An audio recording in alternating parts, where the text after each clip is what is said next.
Just 1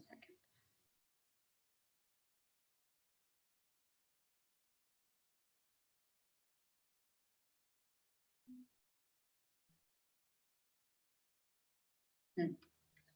So Shloka 5, Krishna saying, those who are free from false prestige, illusion, and false association, who understand the eternal, who are done with material lust, who are freed from the dualities of happiness and distress, and who unbewildered know how to surrender unto that Supreme Person, attain to the eternal kingdom.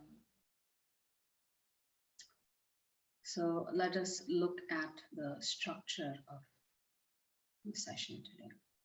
So before we begin, let's offer our humble obeisances to His Divine Grace, A.C. Bhaktivedanta Swami Srila Prabhupada. Srila Prabhupada ki jai. So the acronym for today is HOME, H-O-M-E. So Krishna is talking about the difference between the material world and the spiritual world. That the spiritual world is our real home. It's the real banyan tree. This material world is like our hotel. Hotel because we are going to be forced to leave this hotel one day. We cannot stay in the hotel forever. Then from Shloka 6 to 11, Krishna is going to talk about what role he plays in the material world, how he again is a critical force of our very life, how he maintains everything. And then he will conclude the chapter with the essence of the Vedas. So we said that the acronym is HOME, but the single word summary is like GPS. It's an escape plan for us. We have to remember that these 6 chapters have to do with Jnana Yoga.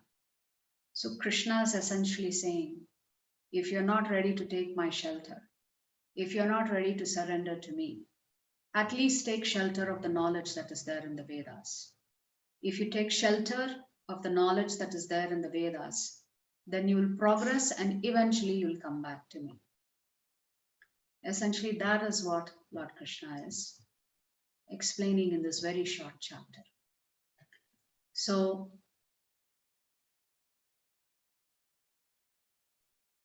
home or hotel?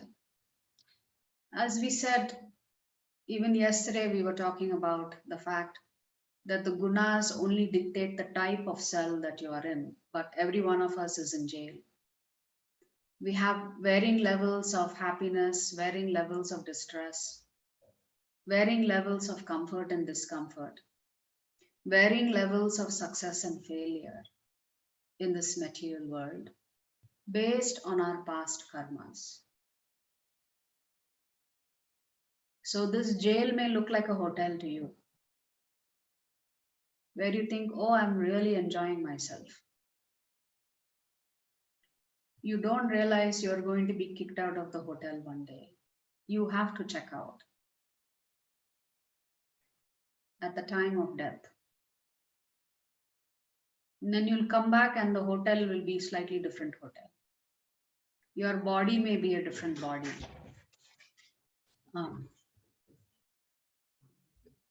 Your body may be a different body that you take up. There's no guarantee that we're going to get a human body. So Krishna is talking about this real world and the illusory world. It doesn't mean that this universe is false. Obviously, it is not false because the suffering is not false, right? When we suffer, we cannot say that's illusion. It is not illusion. So what is this illusion? The illusion is that we have accepted this reflection of the tree or this upside down tree as the real tree. That is actually the illusion. We have accepted this body to be permanent. We have accepted this material world to always provide us and supply us with unending happiness. That is illusion. So please recite the shloka after me.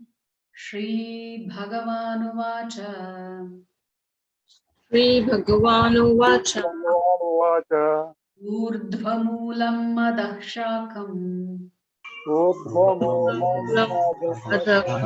Shakam Ashvattam Prahuravvyayam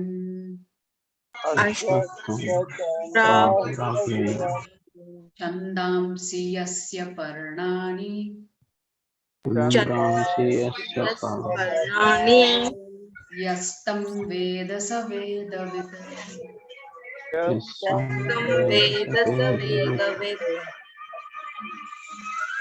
So this reflection of this tree has no substance. So as we mentioned, we are trying to capture the mango that we see in the water. And when we cannot achieve that mango or we cannot get it, we tend to go deeper into the water in search of it. But the mango is actually is on the tree. But you are preoccupied with the mango that is seen as a reflection in the water, which means you are preoccupied with your satisfying your material senses. Whereas your true happiness, your true transcendental nature is related to the real tree that is standing on the banks of that water body. And Krishna is talking about this upside down banyan tree as imperishable. And that this tree is nourished, in the next shloka he will say it is nourished by the three modes of material nature, the sattva gun, raja gun and tamo gun. So the gunas are trapping you in this tree. And Krishna says one who knows this tree is the knower of the Vedas. Which means if you understand what this tree really is, you can free yourself. So Krishna is essentially saying, we need to understand that we are not this material body. Our correct designation is that we are spirit souls. Detachment through attachment, meaning we need to get attached to what is real so that we can become detached from what is unreal. And Krishna also says that we need to give up our tendency to try to control material nature, essentially try to manipulate things for our own benefit through the use of the gunas. So those are the first 5 shlokas that we read. So now Krishna is going to talk about the difference between the spiritual and material world and his role. So we'll look at those 5 shlokas now. That supreme abode of mind is not illumined by the sun or the moon, nor by fire or electricity.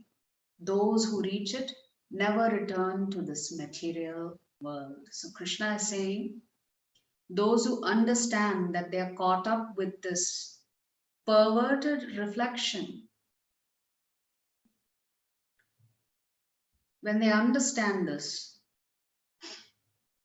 and he also in the previous shloka, he talks about being freed from the dualities. He says, once you reach my supreme abode, and then he's talking about how his supreme abode is maintained. So there is no sun or moon in the spiritual world. There is no fire or electricity.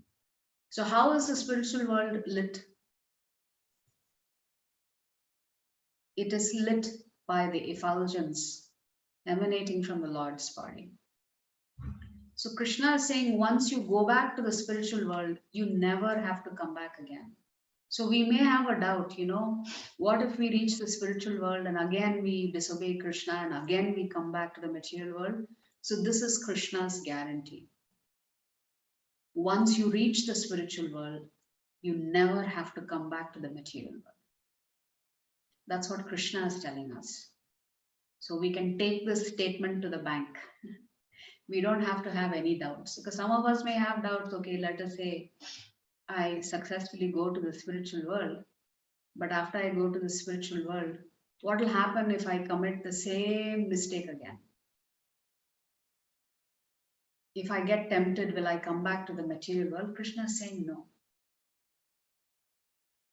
Once you achieve the supreme planets, you will not come back. The living entities in this conditioned world are my eternal fragmental parts. So the first time Krishna is saying that we are related to him. We are his part and parcel. And then he says, due to conditioned life, they are struggling very hard with the six senses, which include the mind. Six senses means the karmendriyas and the mind. So including the mind, it becomes six senses. So Krishna is stating that we are part and parcel of him.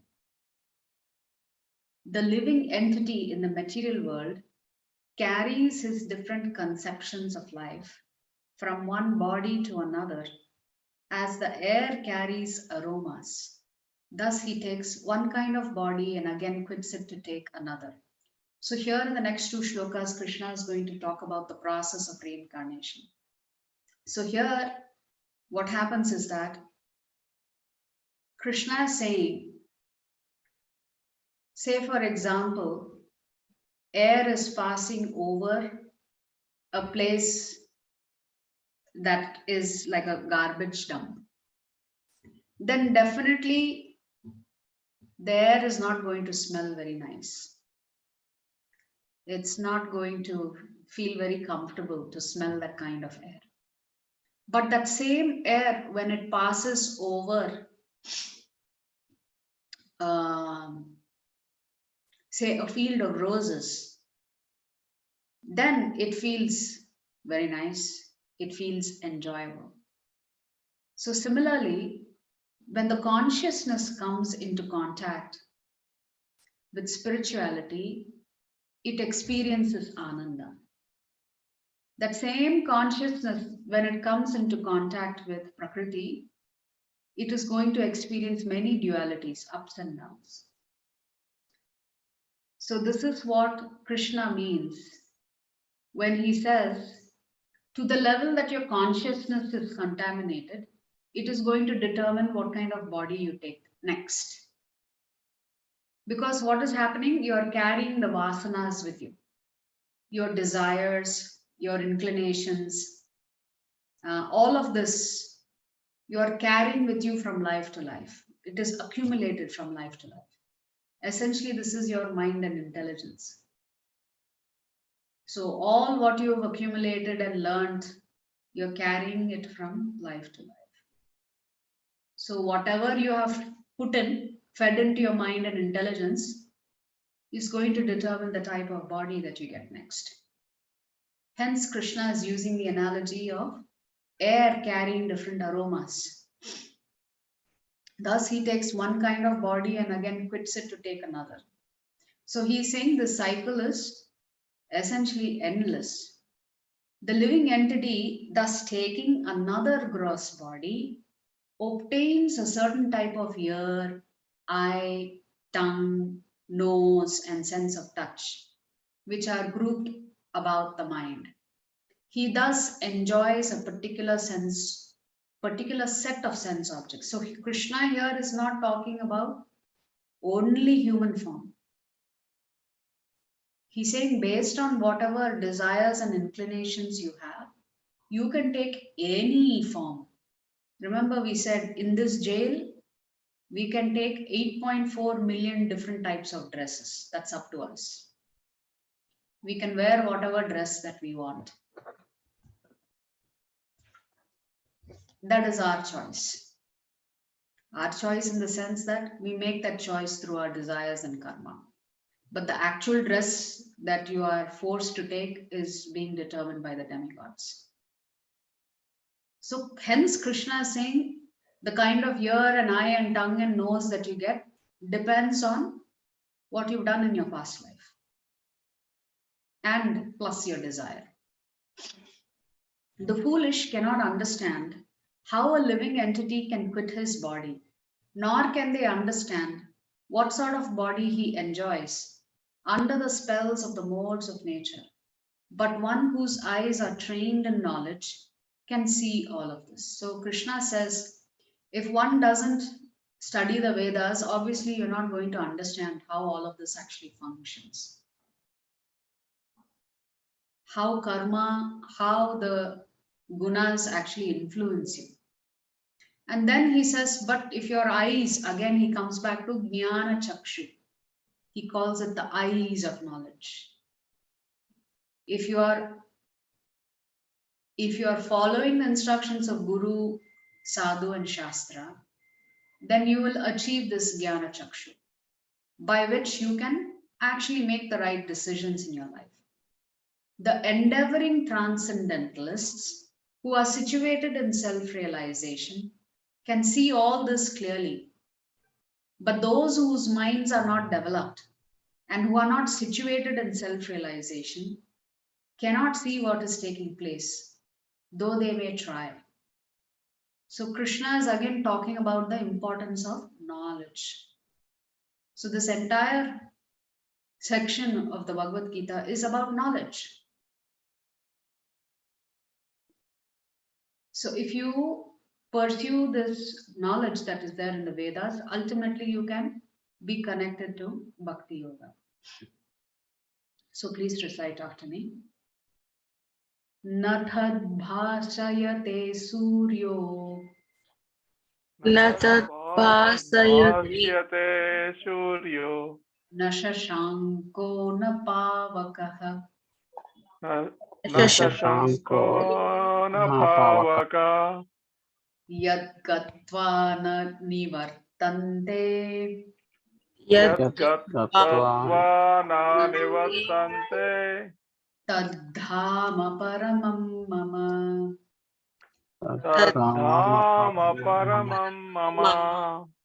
So we read the translation of the shloka earlier, where he talks about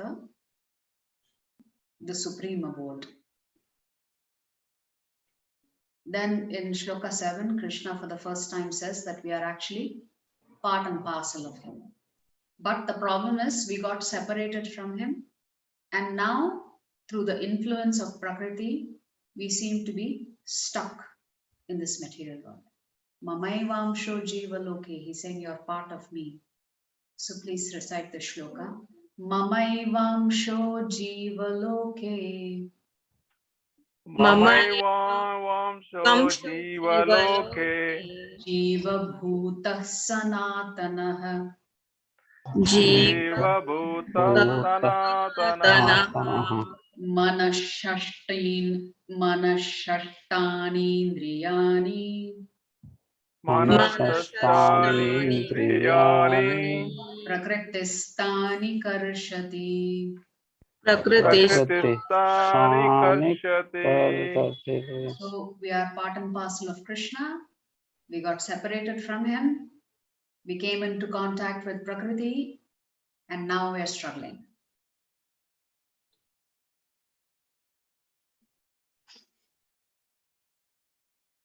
Shariram yadavapnoti शरीरं यद् अवाप्नोति yachap utkramatishvarah यच्चापि उत्क्रमतीश्वरः yachap utkramatishvarah यच्चापि उत्क्रमतीश्वरः गृहीत्वैतानि संयाति गृहीत्वैतानि संयाति वायुर्गन्धानि वाशयात्. वायुर्गन्धानि वाशयात्. So here Krishna is saying, from life to life, we are carrying over our previous experiences, our previous unfulfilled desires, and that is going to dictate the kind of body that one takes. So it determines the kind of eye, tongue, and other body parts that we have. And then Krishna says, if you're foolish, you really don't know how this process works. because you're completely captivated by the three gunas. But for one whose eyes are trained in the Shastras, trained means we don't have to become experts. We need to know the essence of the Vedic scriptures. They can actually truly see. So now from shlokas 12 to 20, Krishna is going to talk about how he is maintaining everything. Whether we acknowledge him or not, whether we think of him of God or not, whether we're trying to please him or not, whether we're trying to serve him or not, whether we do all these things or not, Krishna is always taking care of us. So here in the shloka, Gam avishyata bhutani Gam Tam avishyata avishyati bhutani bhutani dharayamyaham ojasa dharayamyaham ojasa pushnami chaushadis sarvaha pushnami chaushadis sarva somo bhutva rasatmakaha.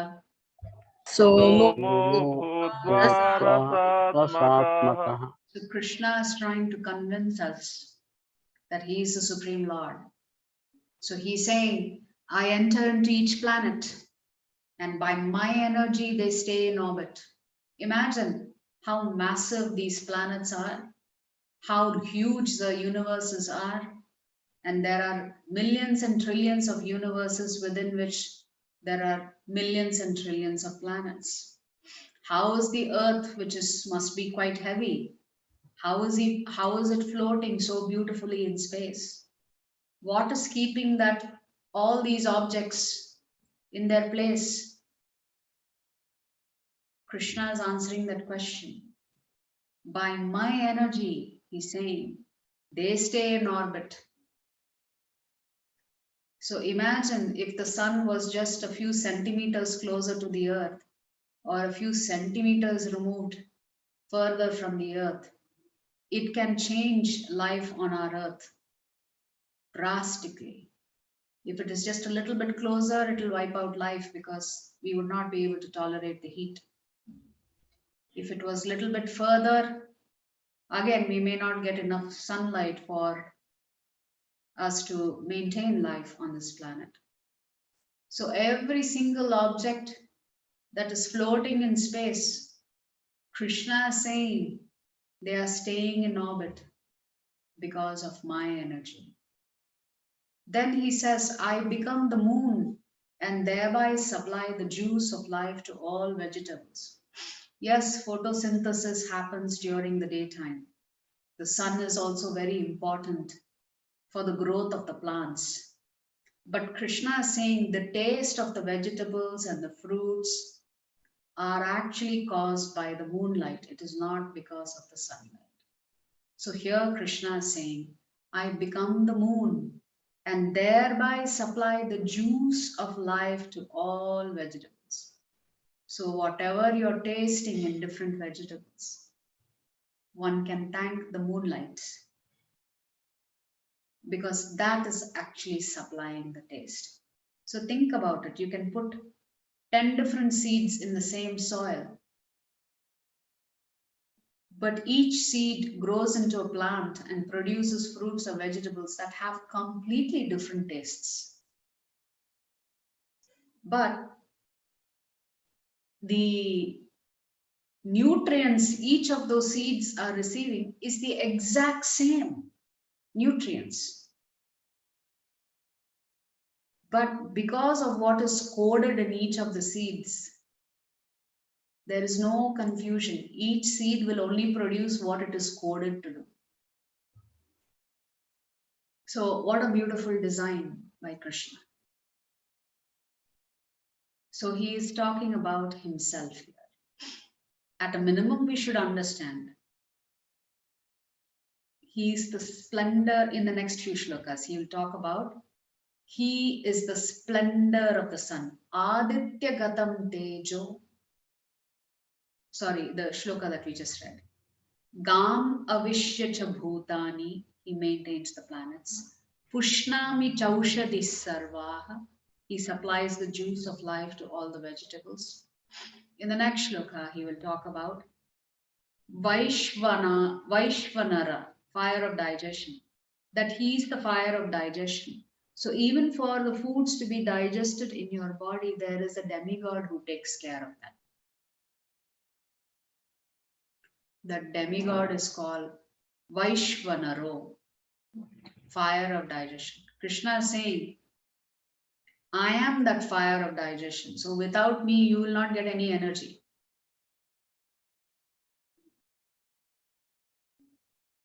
So the fire that helps you digest the food is actually Krishna's energy. Pranapana samayuktaha, pacham annam. So the digestion of the food stuff also happens because of the outgoing and incoming air, Krishna says. He is the maintainer of everything. Please repeat after me. Sarvasya chaham hridi sannivishto. Sarvasya chaham hridi sannivishto. Mattasmritir jnanam apohanam cha.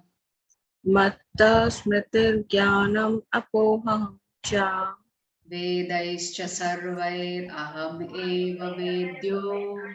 Vedasya sarver aham eva vedyo. Vedanta krit vedavid eva chaham.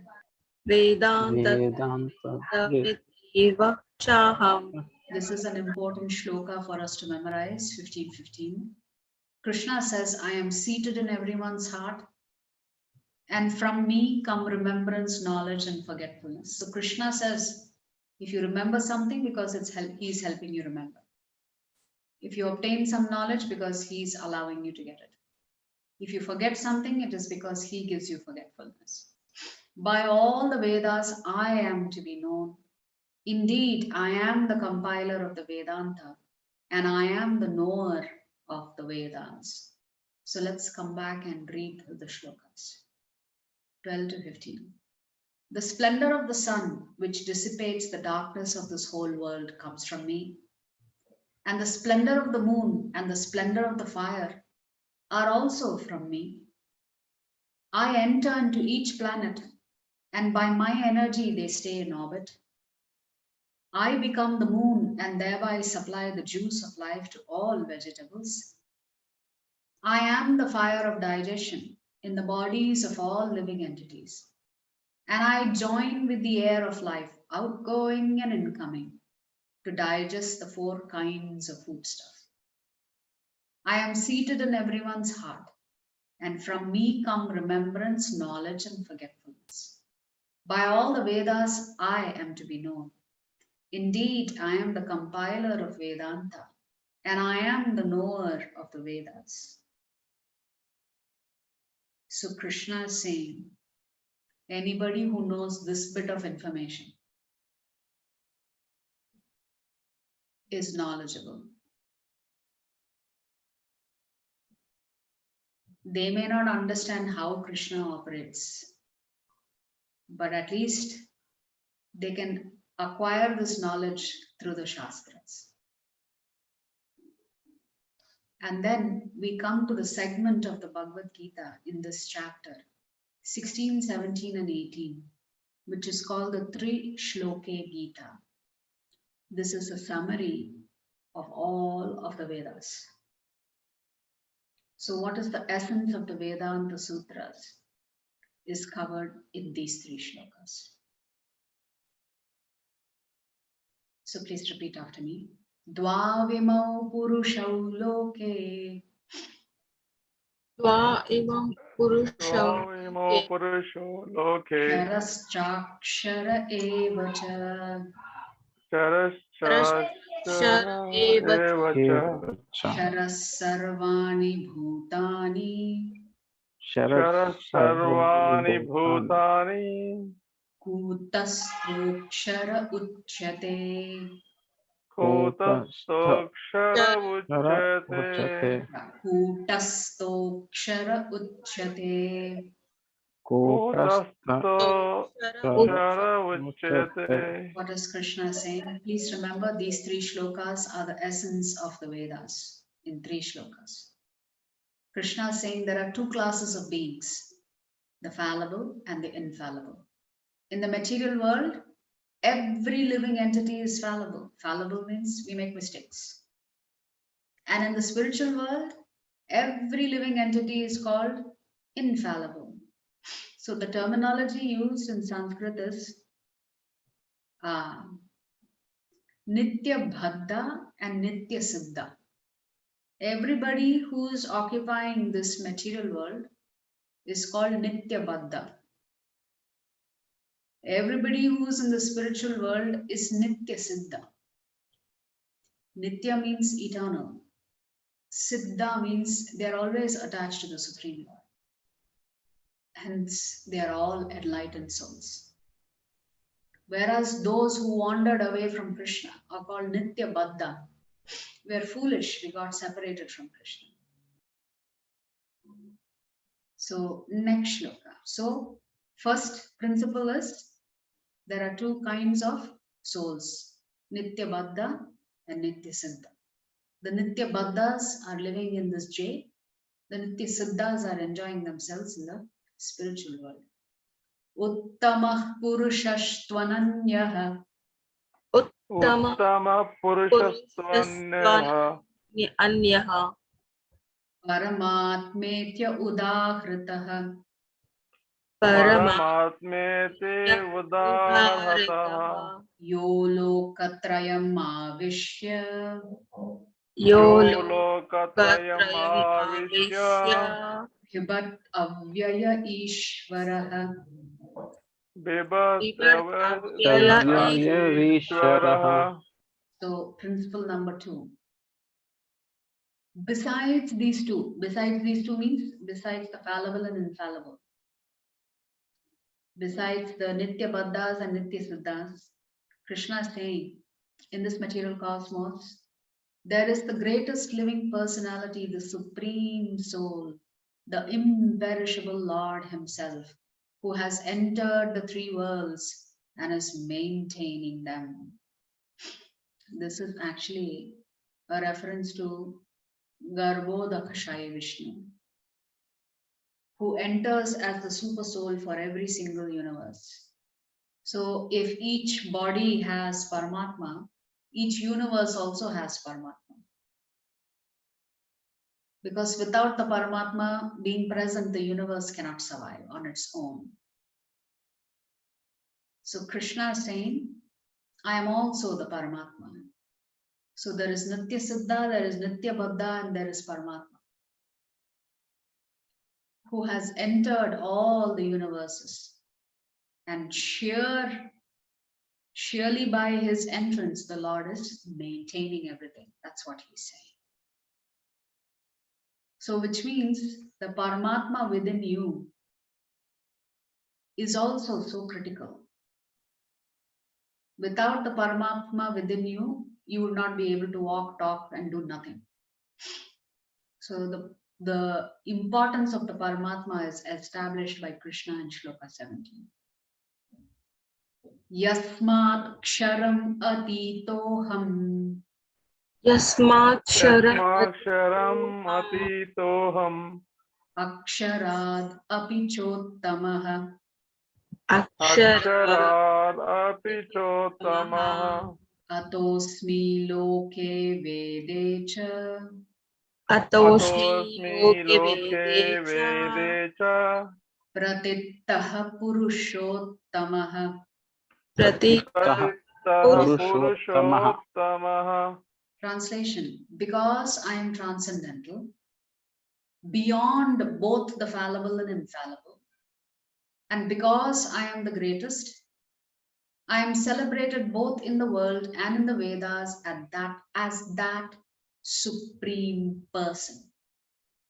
So Krishna is saying, because of my position as a supreme Lord, I am celebrated both in this world as well as in the Vedic scriptures. So these three shlokas is the essence of the Vedanta Sutra. So he's the maintainer of the soul. So there is two categories of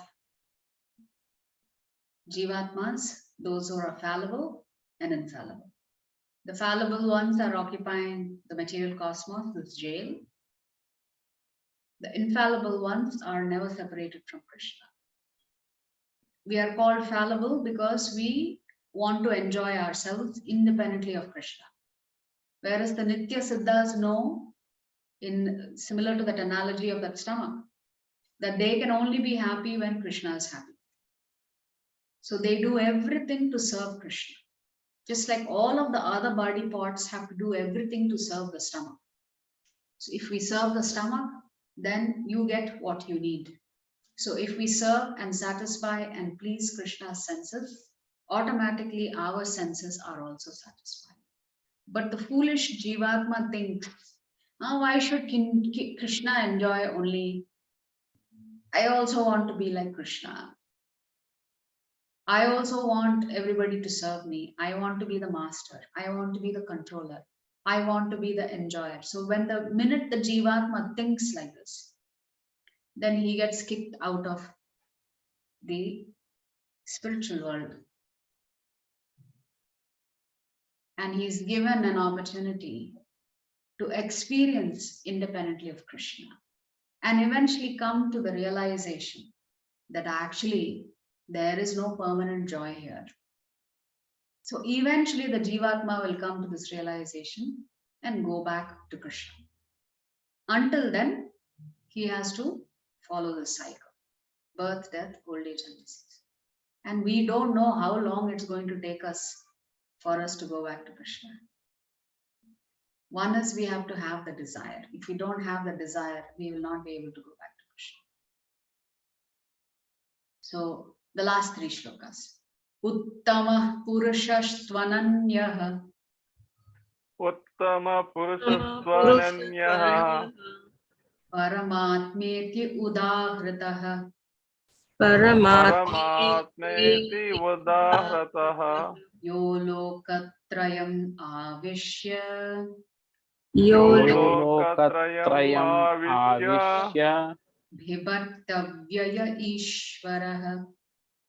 Bhibartavyaya Ishvara. So besides the Nitya Bhadda, Nitya Saddha, there is a super soul or Paramatma. And then we read the shloka. Krishna says, because I am transcendental, which means he is beyond the Nitya Saddha and Nitya Bhadda. So Krishna is not considered a Nitya Siddha.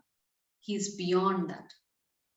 Because of his position as the greatest, he is celebrated both in the world and in the Vedas as that supreme person.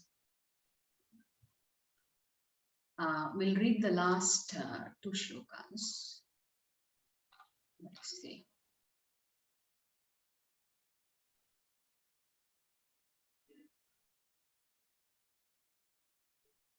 We said 15:15 is important because Krishna says, I am the compiler of the Vedas, and by understanding the Vedas, you have to understand that I am your final goal and objective. So then in the last two shlokas, Krishna says, whoever knows me as the Supreme Personality of Godhead without doubting is the knower of everything. He therefore engages himself in full devotional service to me, O son of Bharata. So again, even though this entire section is called the Jnana Yoga, Krishna again keeps coming back to the topic of Bhakti Yoga. So almost every single chapter he concludes with how great his bhaktas are and how divine and sublime this Bhakti Yoga process is. So Krishna is saying, whoever knows me as the Supreme Personality of Godhead. So earlier he was talking about himself as Paramatma. So here in Shloka 19, he's talking about himself as Bhagavan. Whoever knows me as the Supreme Personality of Godhead, without doubting, is the knower of everything. He therefore engages himself in full devotional service to me, O son of Bharata. This is the most confidential part of the Vedic scriptures, O sinless one, and it is disclosed now by me. Whoever understands this will become wise, and his endeavors will know perfection. So Krishna is saying, if you can't surrender to me, so at least take the shelter of the knowledge in the Vedas. This again is a confidential part of the Vedas that talks about Nitya Siddhas, Nitya Baddhas, and the Paramatma and Bhagavan. And Krishna is saying this is a confidential part of the Vedic scriptures. But whoever understands this particular knowledge will become wise. Eventually, he will achieve perfection, and maybe one day he'll become a bhakta. So that's what Lord Krishna is saying in this very short chapter. Again, this chapter is called Purushottama Yoga, the yoga of the Supreme Person. What is the escape plan for those who are pursuing the Jnana Yoga path? They have to follow the Vedic scriptures.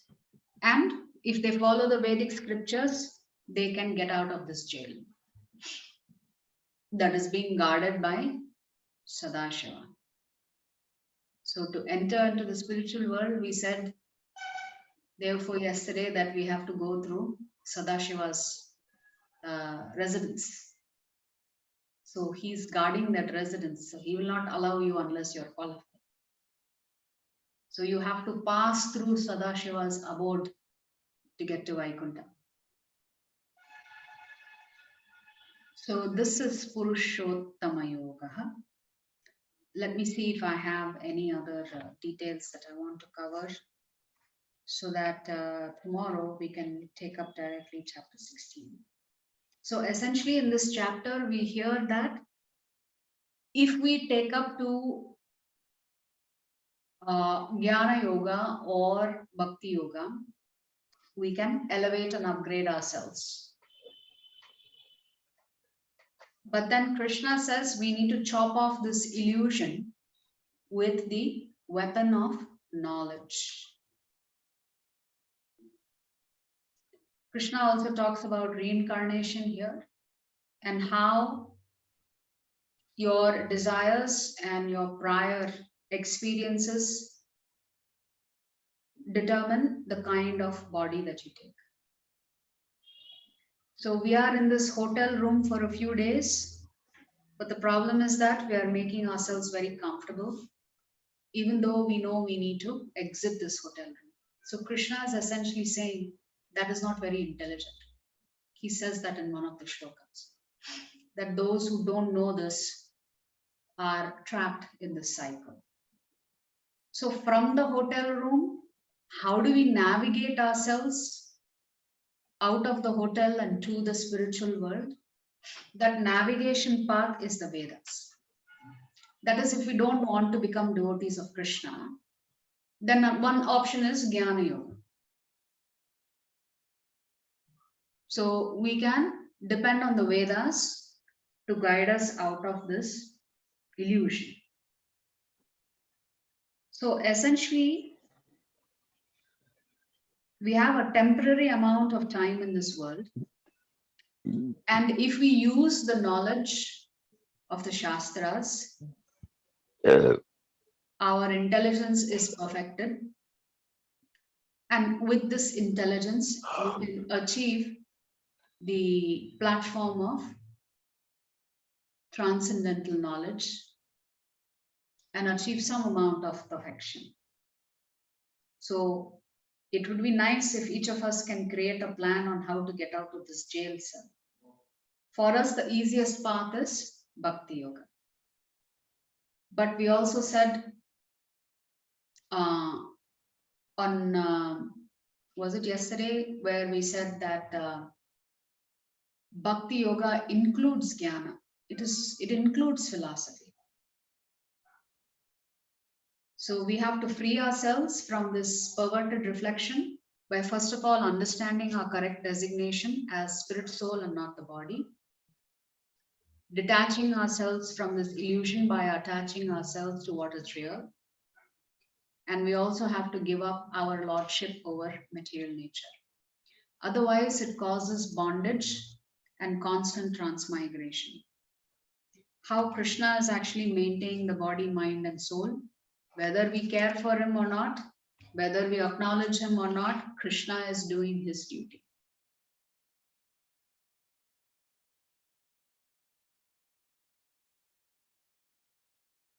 So we'll pause here.